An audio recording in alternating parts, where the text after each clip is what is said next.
मोठं केलं, वाढवलं. एका मोठ्या वटवृक्षाच्या छायेखालीच अजित पवार मोठे होत गेले आणि त्यात त्यांनी स्वतःची वैयक्तिक स्वतंत्र अशी ओळख सुद्धा निर्माण केली.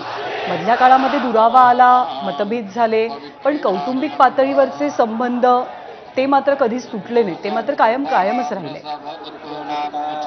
कायम राहिले आणि ते नातं अनेक प्रसंगांमध्ये त्यांनी जपलं आणि आज असा प्रसंग समोर येणं फार म्हणजे शब्द नाही आहेत. वेदनादायी, यातना देणारं, मन सुन्न करून टाकणार आहे सगळं हे. आणि आता अजित पवारांना अखेरचा निरोप देण्यात येतोय.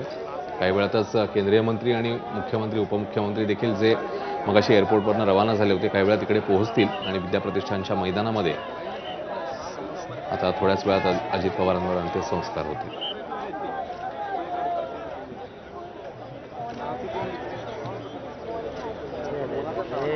आणि अजित पवारांचे चुलत बंधू म्हणजे काही बडे नेते तर आहेतच. पार्थ पवार, जय पवार, रणजित पवार, राजेंद्र पवार जे रोहित पवारांचे वडील आहेत ते आपल्याला दिसत आहेत. आणि श्रीनिवास बापू म्हणजे अजितदादांचे धाकटे भाऊ ते सुद्धा इथं उपस्थित आहेत. राणा जगजित सिंग नातं सुद्धा आहे कारण सुनेत्रा पवार या पद्मसिंह पाटील यांच्या भगिनी आहेत आणि राणा जगजित सिंग पद्मसिंह पाटलांचे मुलगा आहे. तर ते भाच्याचं नातं आहे. युगेंद्र पवार आहेत, रोहित पवार आहेत आणि म्हणजे काकाला निरोप देणं म्हणजे ज्या काकांनी लहानपणापासून शिकवलं, घडवलं, वाढवलं, शिकवलं म्हणतात तसं राजकारणातलं आणि अदरवाईज पण. आणि त्या पद्धतीने आता असा निरोप त्यांना द्यायला लागतोय. आणि हे वातावरण खूप अवघड असतं. हे वातावरण प्रचंड पचवणं जड असतं कुटुंबातल्या प्रत्येक सदस्यासाठी. म्हणजे किती खंबीर राहायचं म्हटलं तरी अश्विन ती शेवटी माणसं आहेत. राजकारणामधली व्यक्ती असली तरी सुद्धा भावना आहेत ना.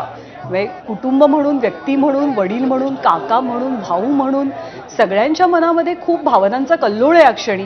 आणि म्हणजे कालपासून त्यांनी त्या सगळ्या भावना कुठेतरी रोखून ठेवलेल्या आहेत कारण भक्कमपणे उभं राहायचं आहे, सगळी परिस्थिती हाताळायची आहे. पण अर्थात या शेवटच्या क्षणी सगळ्यांचे डोळे आपल्याला पाणावलेले दिसत आहेत आणि खूपच अवघड आहे हे सगळं नियंत्रणामध्ये ठेवणं. दीपं उपतिष्ठतु नैवेद्यं उपतिष्ठतु फलताम्बूलम् उपतिष्ठतु.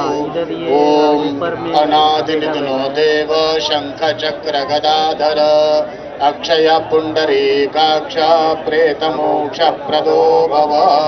हरि ओम अकरन् कर्म कर्म कृताः सह वाचा मयो भुवा देवेभ्यः कर्म कृत्वास्तं प्रेतस चा भुवः.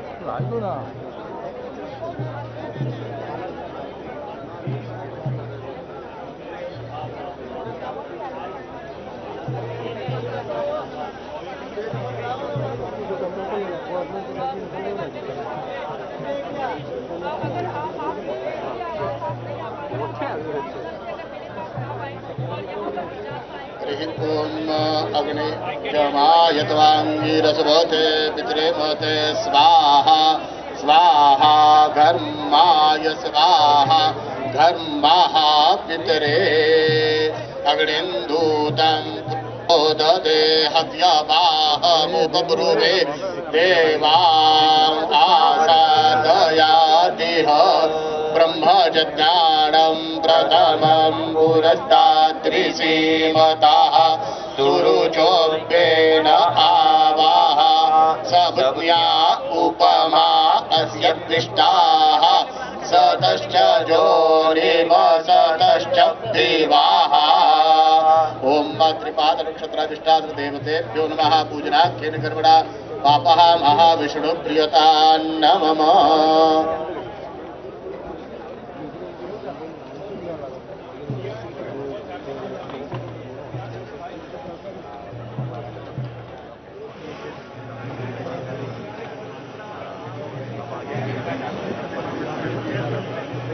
आणि थोड्याच वेळामध्ये आता अमित शहा केंद्रीय मंत्री आणि त्यासोबतच मुख्यमंत्री उपमुख्यमंत्री पोहोचतील. दरम्यान इकडे जिकडे आता अंत्यसंस्कार सुरू होत आहेत तिकडे प्रमुख नेते मंडळी आणि त्यासोबतच कुटुंबीय हे उपस्थित आहेत. सुनील तटकरे आपल्याला दिसत आहेत, त्यासोबतच अन्य नेते मंडळी आपल्याला दिसत आहेत आणि तिकडे त्यांचे पुतणे रोहित पवार आणि युगेंद्र पवार हे देखील पाहायला मिळत आहेत.